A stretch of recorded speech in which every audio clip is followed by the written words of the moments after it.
Good morning students. आज के lecture में हम डिस्कस करने वाले OSI मॉडल को। OSI क्या एक ओपन सिस्टम इंटरकनेक्शन मॉडल है। OSI क्या एक ओपन सिस्टम इंटरकनेक्शन मॉडल है जो डेवलप किया लेट 1970s में ISO ने। याद रखने के लिए OSI की आप रिवर्स करें तो ISO ही आपका कहीं ना कहीं बनेगा। तो बेसिकली ये मॉडल आया क्यों, क्या इसकी रिक्वायरमेंट थी नेटवर्किंग में, ठीक है ना, और कैसे हम यूज करते हैं OSI मॉडल को, वो सब चीजें हम आज के लेक्चर में डिस्कस करने वाले हैं। इंपॉर्टेंट होने वाला है आज का लेक्चर, क्योंकि आज के इस लेक्चर में आपको एक जनरल लाइफ एग्जांपल से समझाने की कोशिश करूंगा कि OSI मॉडल का नेटवर्किंग में यूज कैसे करते हैं। और जनरल लाइफ एग्जांपल के बाद हम कनेक्ट करेंगे टेक्निकल एस्पेक्ट्स के साथ कि टेक्निकली हर लेयर की क्या फंक्शनैलिटीज हैं, उन लेयर क्या क्या OSI मॉडल की लेयर्स हैं, कैसे आप याद रख सकते हैं और किस टाइप के क्वेश्चन पूछे जा सकते हैं OSI मॉडल से। ये सब कुछ होने वाला है आज के लेक्चर में। तो डियर, बेसिकली जो डेटा कम्युनिकेशन है आपका कंप्यूटर नेटवर्क है। कंप्यूटर नेटवर्क दैट मीन्स दो डिवाइसेस के बीच में डेटा एक्सचेंज करने के लिए आप नेटवर्किंग का यूज करते हैं। दैट मीन्स डिस्टेंस कम्युनिकेशन के लिए आप यूज करते हो। डिस्टेंस कम्युनिकेशन में जब दो डिवाइसेस के बीच में डेटा ट्रांसमिट होता है तो उस डेटा ट्रांसमिशन के बीच के ड्यूरेशन में आप कुछ फंक्शनैलिटीज का यूज करते हैं, जो हम प्रीवियस लेक्चर में भी डिस्कस कर चुके हैं आप लोगों के साथ। उन फंक्शनैलिटीज में कुछ मैंडेटरी फंक्शनैलिटीज है, कुछ ऑप्शनल फंक्शनैलिटीज है। मैंडेटरी फंक्शनैलिटीज को आपको यूज करना ही करना है, ऑप्शनल फंक्शनैलिटीज आप यूज कर भी सकते हो, नहीं भी कर सकते हो, जस्ट लाइक एनक्रिप्शन डिक्रिप्शन, ठीक है ना। तो OSI मॉडल में क्या किया है, OSI मॉडल में उन 70 फंक्शनैलिटीज को 7 लेयर्स में डिवाइड किया हुआ है। दैट मीन्स आपकी जो OSI की 7 लेयर्स है, उन 7 लेयर्स में उन 70 फंक्शनैलिटीज को वन बाय वन डिस्ट्रीब्यूट किया हुआ है, जिससे आप easily one device to another device या one place to another place data exchange कर पाए और उन फंक्शनैलिटीज को समझ पाए और यूज कर पाए इजिली, ठीक है ना। ये समझ में आपको आया होगा। अब OSI मॉडल की अगर हम बात करें तो main concept of OSI model is that the process of communication between two and points in A telecommunication network can be divided into 7 distinct group of related function और लेयर। तो basically process of communication में दो devices के बीच में and to and communication में हमने OSI model को 7 district layers में डिवाइड किया है। Each communicating user or program is at a computer that can be provided those 7 layer of functions. Okay dear, the 7 layer of function are provided by the combination of applications, operating system, network card, device drivers and networking hardware that enable a system to put a signal on a network. That means क्या है, इन 7 layers में हम जो combination है basically hardware and software का है। That means कुछ layers ऐसी है जो हार्डवेयर डिपेंडेंट है, कुछ लेयर्स ऐसी हैं जो सॉफ्टवेयर डिपेंडेंट है और ऑपरेटिंग सिस्टम लेवल पे भी काम करती है। किस लेयर, कौन सी लेयर आपकी हार्डवेयर डिपेंडेंट है, कौन सी सॉफ्टवेयर डिपेंडेंट है, किसे हम हार्ट ऑफ द लेयर बोलते हैं, ये सब कुछ होने वाला है नेक्स्ट लेक्चर में, ठीक है ना। तो ये सब चीजें आप देखें, इसे सुने, आपको समझ में आएगा। तो सामने आपके OSI लेयर की मॉडल की 7 लेयर्स। फर्स्ट लेयर है आपकी physical layer, data link layer है सेकंड लेयर, थर्ड है आपकी network layer, then transport layer, session layer, presentation, application. आपको सीरीज रिमेंबर रखनी है, सीरीज में आप मिस्टेक नहीं करोगे। अब यहाँ पर क्वेश्चन आता है, बहुत लोग पूछते हैं क्वेश्चन, आप लोगों से भी पूछा जा सकता है कि भाई फर्स्ट लेयर कौन सी होगी। कुछ लोगों का कहना है कि फर्स्ट लेयर एप्लीकेशन लेयर होगी OSI मॉडल की, कुछ लोग कहते हैं कि भाई फिजिकल लेयर आपकी फर्स्ट लेयर होगी। यानी कि कुछ लोग आपको एप्लीकेशन लेयर से पढ़ाना स्टार्ट करेंगे, कुछ लोग आप अगर देखेंगे बाकी और लेक्चर्स भी तो आपको फिजिकल लेयर से स्टार्ट करेंगे। तो मैं बता दूं, जब डेटा सेंड करने की हम बात करते हैं तो फर्स्ट लेयर आपकी एप्लीकेशन लेयर होगी, आप इस क्वेश्चन का आंसर कर सकते हो। और जब डेटा के रिसीविंग एंड की हम बात करते हैं तो फर्स्ट लेयर आपकी फिजिकल लेयर होगी। सेंडिंग एंड पे फर्स्ट लेयर एप्लीकेशन लेयर जो इंटरफेस के लिए बेसिकली यूज होती है, एप्लीकेशन लेवल पे यूज होती है। जो भी आप ईमेल कर रहे हो, कुछ भी आप डेटा ट्रांसमिशन कर रहे हो, तो स्टार्ट कहाँ से होगी, एप्लीकेशन लेयर से। जब डेटा के रिसीविंग एंड की हम बात करते हैं तो फर्स्ट लेयर आपकी ऑलवेज भी फिजिकल लेयर होगी। होप सो आपको याद रहेगी ये चीज।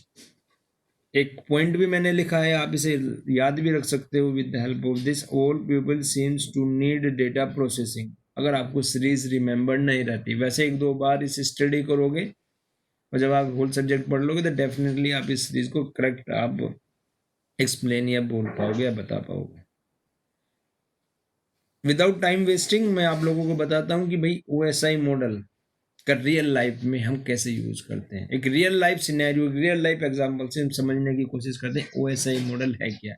पहले एक रियल लाइफ एग्जांपल देखेंगे और उसके बाद हम बढ़ेंगे किसकी साइड, टेक्निकल एग्जांपल की साइड या टेक्निकल फंक्शनैलिटीज की साइड की OSI मॉडल की टेक्निकल फंक्शनैलिटीज क्या है, और इंटर रिलेट करेंगे इस रियल लाइफ एग्जांपल को टेक्निकल फंक्शनैलिटीज के साथ। तो होप सो देन आपको OSI मॉडल क्लियर होगा।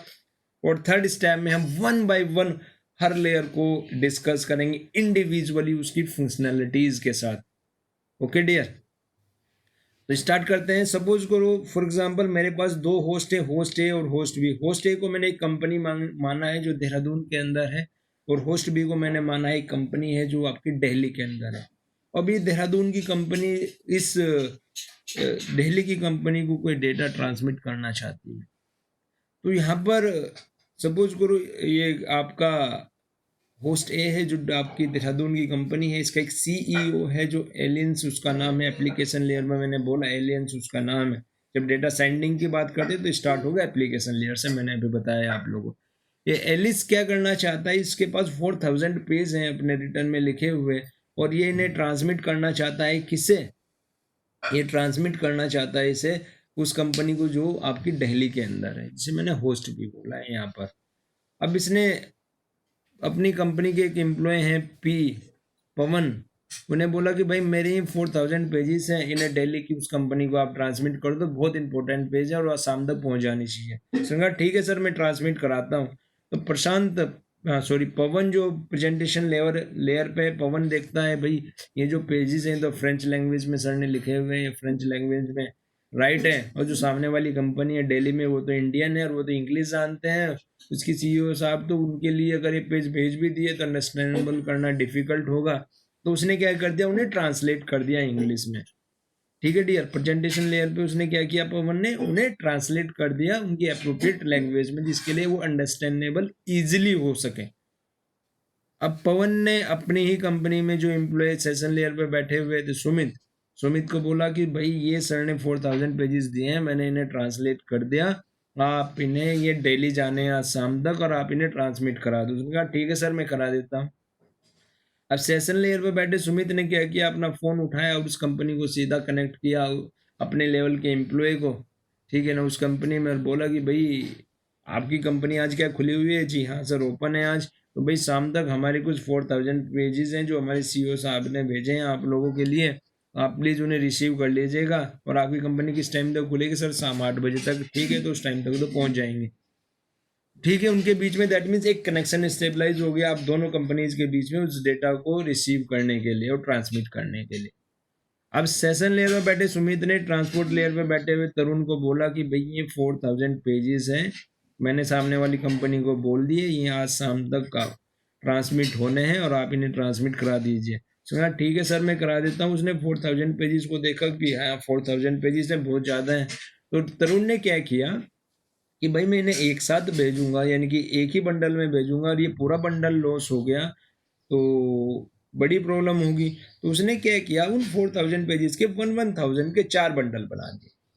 ओके डियर, और उन 4 बंडल को 4 एनवलप के अंदर डाल दिया और उन एनवलप के अंदर सीरियल नंबर डाल दिया 1 2 3 4। उससे क्या हुआ, उसका मोटिव क्या था कि अगर एक भी बंडल लॉस होता है तो कम से कम 3 तो बच जाएंगे। Cutting my point. तो उसने क्या किया, हर बंडल के ऊपर सीरियल नंबर डाल दिया कि भाई उसी सीरीज में वो रिसीव भी करने की सामने वाली पार्टी। ठीक है, क्योंकि ट्रांसपोर्ट लेयर का काम असेंबलिंग और रीअसेंबलिंग का होता है, वो आगे हम फंक्शनैलिटीज में डिस्कस भी करेंगे। अब नेटवर्क लेयर पे बैठे हुए नितिन ने को बोला उसने, भाई नितिन ये 4 बंडल हैं, इन पे मैंने सीरियल नंबर भी डाल दिया और आप इन्हें ट्रांसमिट करा दो दिल्ली की कंपनी को। अब नितिन देखता है कि भाई 4 बंडल तो मुझे मिल गए, लेकिन इन बंडल पे ना तो टू का एड्रेस है ना फ्रॉम का एड्रेस है, कोई भी पोस्ट होगी उसमें कम से कम टू और फ्रॉम का एड्रेस तो होना मस्ट है। तो फिर भाई जाएंगे कैसे? अब नितिन क्या करता है, उनके ऊपर टू का भी एड्रेस लिखता है, फ्रॉम का एड्रेस भी लिखता है, और टू और फ्रॉम का एड्रेस लिखने के बाद नितिन डेटा लिंक लेयर पे बैठे हुए बंदे को बोलता है, एम्प्लॉय को बोलता है कि भाई दीपक, आप ना ये 4 बंडल हैं, ये ट्रांसमिट होने हैं दिल्ली के लिए, और आप इन्हें ट्रांसमिट करा दो, और मैंने इन पे टू और फ्रॉम का एड्रेस भी लिख दिया है, ठीक है ना। और आपको मैं एक चीज़ बता दूं कि आप जब दिल्ली जाओगे तो प्राइवेट कार से इन्हें ट्रांसमिट कराना, क्योंकि बाय ट्रेन जाओगे तो आपको हरिद्वार जाना पड़ेगा देहरादून से, देन आप सहारनपुर जाओगे, देन आपको दिल्ली जाना होगा। और आप एक काम करना, प्राइवेट कार से जाओगे तो आप जल्दी पहुंचोगे, वाया रुड़की मेरठ होते हुए आप दिल्ली चले जाना। तो इसका कहने का मतलब क्या है कि नेटवर्क लेयर पे उसने सोर्स और डेस्टिनेशन के एड्रेस के साथ साथ उसे रूट भी बताया है कि किस रूट के थ्रू आपको डेटा ट्रांसमिट करना है। अब डेटा लिंक लेयर पे बैठे हुए दीपक ने वो पैकेट उठाए, और उठाने के बाद उसने देखा कि भाई पैकेट तो हैं, बट ये पैकेट क्या है, ये पैकेटों के ऊपर तो बंद नहीं है, दैट मीन्स ये पैकेट तो अभी भी ओपन है, पैकेट के ऊपर एड्रेस भी है, सब कुछ है, लेकिन ये बंद तो किसी ने नहीं किया। तो उसने क्या किया, चारों पैकेट्स को बंद किया, उनके ऊपर टेप लगाई, टेप लगाने के बाद उसने क्या कर दिया, एक सील लगा दी उन सब पैकेट्स के ऊपर। सील लगाने से जहाँ पर उस पोजीशन पे जहाँ पर उसने उन्हें क्लोज किया था, बंद किए थे जिस पार्ट से। अब हुआ क्या कि भाई उसने क्यों किया ऐसा, रीजन क्या था कि अगर भाई इस डेटा के साथ कोई बीच में छेड़छाड़ करेगा या इन्हें ओपन करेगा या लीक करेगा, दैट मीन्स उससे पता चल जाएगा, इस सील जो है उखड़ जाएगी, तो दैट मीन्स हमारा डेटा जो है सिक्योर होगा कहीं ना कहीं। तो फिर उसने क्या किया, दीपक ने फिजिकल लेयर पे बैठे प्रदीप को बोला कि भाई ये लोग गाड़ी उठाओ और आप इन्हें ना दिल्ली के लिए लेके चले जाओ, क्योंकि with in a time CEO साहब के कागज है और ये शाम तक पहुंचने। अब वो लेके पहुंचता है कहाँ पर, दिल्ली के अंदर बैठ कंपनी को, और जो होस्ट बी पे है। अब आप समझिएगा, दिल्ली में जब डेटा आपका पहुंचा, तो पहुंचने के बाद सबसे पहली लेयर उसके लिए फर्स्ट लेयर कौन सी बनी, फिजिकल लेयर। तो फिजिकल लेयर पे वो पहुंचा, वहां पर डेटा रिसीव हुआ। फंक्शनैलिटीज क्या है वो टेक्निकली हम डिस्कस करेंगे आगे। तो फिर वो डेटा लिंक लेयर के पास उसे लेके जाता है, फिजिकल लेयर पे रिसीव करने के बाद डेटा लिंक लेयर पे वो देखता है भाई 4 पैकेट आने थे, हाँ जी 4 पैकेट आने थे, चारों पे सील भाई प्रॉपर लगी हुई है, दैट मीन्स डेटा के साथ कोई छेड़छाड़ नहीं हुई, डेटा प्रॉपर है। उसने वो पैकेट किसे दे दिए, नेटवर्क लेयर पे बैठे हुए बंदे को दे दिए। रिवर्स में नेटवर्क लेयर पे बैठे हुए बंदे ने उन पैकेट्स को देखा, भाई इन पे सोर्स और डेस्टिनेशन का एड्रेस देखा, भाई ये तो डेस्टिनेशन का एड्रेस, टू का एड्रेस तो हमारा ही है, सोर्स का एड्रेस कहाँ का है, भाई ये देहरादून से आने थे, हाँ भाई ये तो हमारी कंपनी के लिए आने थे। उसने ट्रांसपोर्ट लेयर पे बैठे हुए बंदे को वो पेपर दिए, उसने कहा भाई हाँ ये 4 बंडल हैं, 4 बंडल लाए हुए हैं, 1 2 3 4 इन पे सीरियल नंबर पड़े हुए हैं। उसने क्या किया, चारों बंडल्स को ओपन करने के बाद उनसे पेपर उठाए, और दोबारा जो डिस्ट्रीब्यूशन हुआ था उसी सीरीज में 1 2 3 की सीरीज में एक के ऊपर एक के ऊपर एक उसने पेपर्स को लगा दिया, और लगाने के बाद सेशन लेयर पे बैठे हुए बंदे को वो पेपर्स आपके दिए।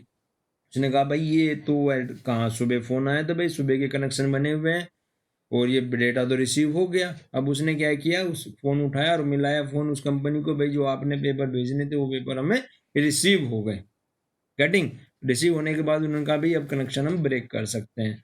फिर दैट मीन्स एक टाइप से कनेक्शन ब्रेक हो गई। अब उस कंपनी को डेटा कब देखना है, कैसे प्रेजेंट करना है, कैसे रिसीव करना है, उसके ऊपर डिपेंड करता है। तो मेन कॉन्सेप्ट क्या है, एक जनरल एग्जांपल से मैंने समझाने की कोशिश की आपको ओएसआई मॉडल वर्क कैसे करता है। दैट मीन्स हर लेयर की, हर पर्सन की यहाँ पर अपनी ओन रेस्पॉन्सिबिलिटीज थी, अपनी फंक्शनैलिटीज थी जिनका यूज किया है। अब हम समझते हैं कि भाई टेक्निकल एस्पेक्ट्स में ये आगे कैसे काम करेगा। इस चीज़ को हम नेक्स्ट लेक्चर में डिस्कस करेंगे। आई होप आप लोगों की समझ में आया होगा। अब इसे कंटिन्यू करने के लिए नेक्स्ट लेक्चर से आप जरूर अटेंड करें, ठीक है ना। और नेक्स्ट 2-3 लेक्चर आपके बहुत इंपॉर्टेंट होंगे जो सारे ओएसआई मॉडल पे होने वाले। Thank you for listening.